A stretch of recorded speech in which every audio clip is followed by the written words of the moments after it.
The government says it is stepping up efforts to improve the quality of education through teacher promotions, timely capitation, and increased investment in school infrastructure.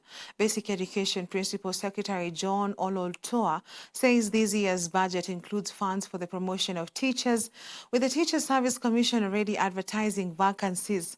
Speaking in Masaba South, Kisii County, Ololtoa said the government is also ensuring schools receive capitation on time and are supplied with learning materials.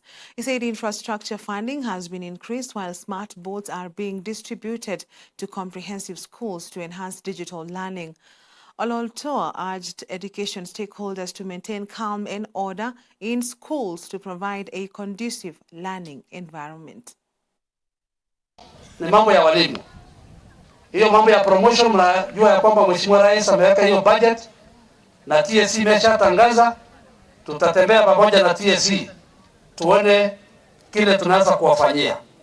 Na sisi kama wafanyikazi wa serikali, mimi kama PS wa Basic Education, mimi pia nitatembea na nyinyi ili mambo ya elimu isidi kupanda juu, isidi kuendelea vizuri. Ombi langu tu ni moja, ya kwamba tushikane pamoja. Amani ikuwe katika mashule yetu, tabia nzuri ikuwe katika mashule zetu, na mambo ya kusoma vizuri. Sisi kama serikali tutafanya jukumu yetu, na nyinyi pia mfanye jukumu yenu. Na mimi nataka muweke bidii, kwa sababu elimu ni msingi ya taifa, na mkiweka bidii hakika tutaenda mbele.